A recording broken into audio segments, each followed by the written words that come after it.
Another question. Please give a scriptural view of capital punishment. God did design capital punishment. No question about it. People say, does the Bible teach capital punishment? Well, of course. It teaches it all over the place. In Genesis chapter 9, verse 6, whoso sheddeth man's blood, by man shall his blood be shed. For in the image of God made he man. Because of the sanctity of man, because he is created in the image of God, God instituted a life for a life, an eye for an eye, a tooth for a tooth, etc. Murder is a crime against God, in whose image man is made. It defiles God, so capital punishment is required. And if you read through the Old Testament law, you'll find there was capital punishment required for many sins. For example, sex sins required capital punishment. I'll tell you another one. You read Exodus 21:15-17, and you'll find that capital punishment was enacted against those children who were disobedient to their parents.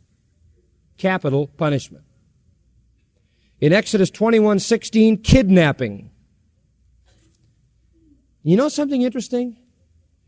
In those periods of time in the Mosaic era, do you know who the executioner was? When there was a sex crime, or when there was a murder, or when there was a dishonor to the parents, or when there was a kidnapping, or any of these crimes that were capital offenses, the agent of vengeance who carried out the death penalty was the able-bodied male most nearly related to the victim. You know what that did, boy? That really made society conscious of it. We say today capital punishment isn't a deterrent. Of course not. Nobody's involved in it. It happened somewhere in the corner somewhere in a private little deal with nobody there when nobody knows, and we don't understand the agony of it. But then it was very public. It was a family matter. It was right out there, and people lived with the consequences of facing what sin brought and what crime brought, and believe me, it came as a deterrent. God had 4 purposes, I believe, in punishment in the Old Testament. 4 purposes. Number 1, retribution. Make him pay, an eye for an eye, a tooth for a tooth. Just taught people God's way. He requires payment. The second thing was not only retribution, but deterrence. And I believe that God had these punishments in order to deter men from committing crimes. And the punishments were very public, very obvious, very open, very out there, because that made it very apparent what the consequences were. Thirdly, I think these punishments were for protection, retribution, deterrence, and protection. Because if you would isolate or remove an offender, you protected the community, right? That's why we have prisons.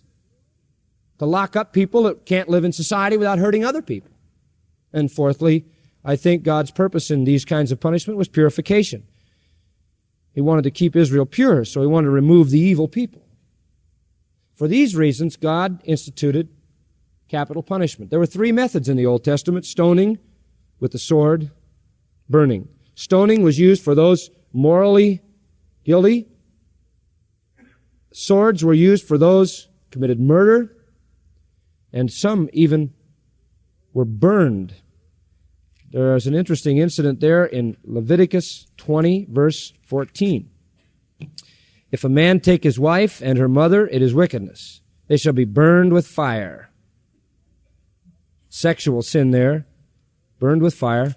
Leviticus 21:9, the daughter of any priest, if she profane herself by playing the harlot, profanes her father, she shall be burned with fire.